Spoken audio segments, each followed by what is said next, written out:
Hi everyone. In this lesson, we'll learn how to calculate two additional types of probabilities using contingency tables. First, complement probability, which uses the word not. Second, conditional probability, which uses the word given. We'll learn how to identify these probabilities in a contingency table and apply the appropriate formulas to solve probability questions. We'll begin with the complement probability. When you see the word not in a probability question, we're looking for the probability that an event does not occur. Let's see how this works. A complement is the probability that an event does not happen. The key word to look for is not or did not. The complement rule is probability of not A equals 1 minus the probability of A. Another way to find a complement is to count everyone who is not in the category and divide by the grand total.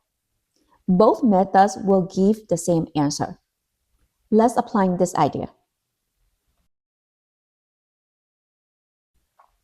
Example 4. We're given this table, and this table summarizes students by class standing and whether they passed or failed the course. There are a total of 50 students, 30 freshmen, 20 sophomores, 42 students who passed the course, and 8 students who failed the course.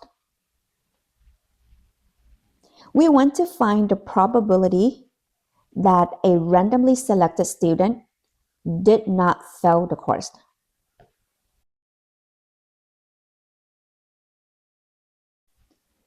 To find the probability that the student did not fail the course, we take the number of students who did not fail the course and divide by the grand total.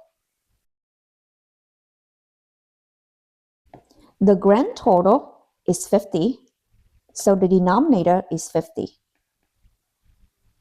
For the numerator, we are looking for the number of students who did not fail the class. There are 8 students who failed the class and 42 students who passed the class. So the number of students who did not fail the class is 42. So the probability is 42 over 50. And the question is asking for a decimal rounded to 4 decimal places. Let's take 42 divided by 50. And I get 0.84.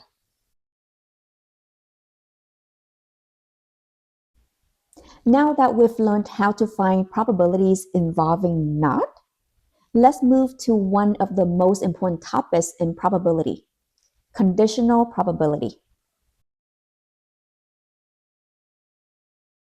Conditional probability is different from everything we've done so far. In previous examples, we divided by grand total because we are considering all students in the table. With conditional probability, we focus on a specific group. This means the denominator changes. Let's see what that means. Conditional probability tells us the probability of an event given that another event has already occurred. The key word to look for is given. The formula is probability of A given B equals probability of A and B divided by probability of B. When working with contingency tables, there is an easier way to think about conditional probability. The denominator becomes the given group total. A helpful question to ask is, given whom? Once you identify the given group, that group becomes your new total. Let's apply this idea. We are still using the same table. Question A, we want to find the probability that a student passed given the student is a freshman.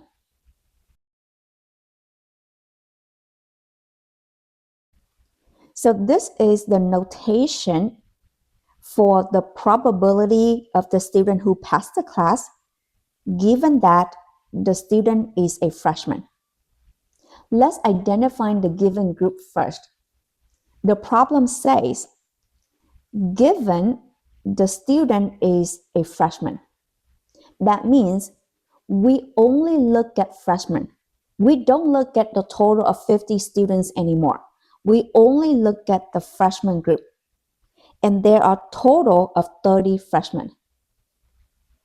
So our denominator is 30.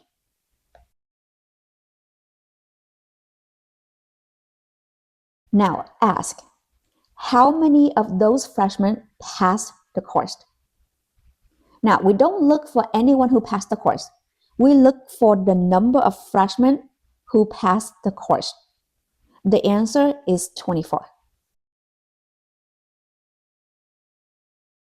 So, the probability that a student who passed the course, given that the student is a freshman, is 24 over 30. The question is asking for a decimal and round it to 4 decimal places. So I take 24 divided by 30 and I get 0.8. Now, let's look at question B. Find the probability that a student is a sophomore given that the student failed the course.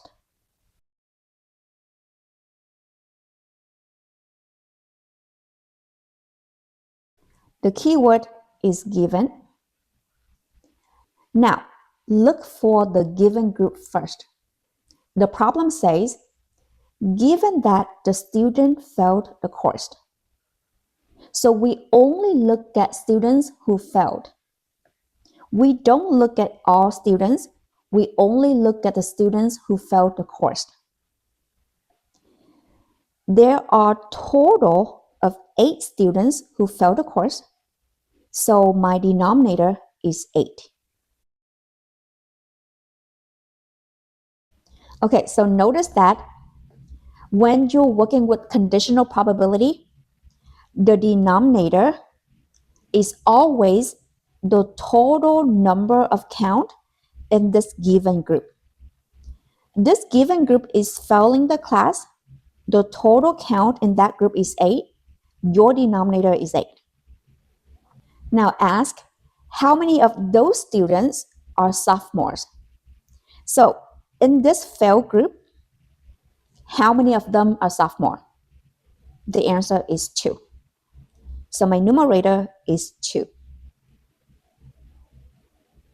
The probability that a student is a sophomore, given that the student failed the course, is 2 over 8.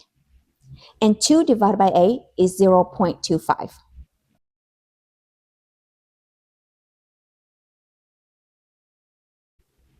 Notice what changed?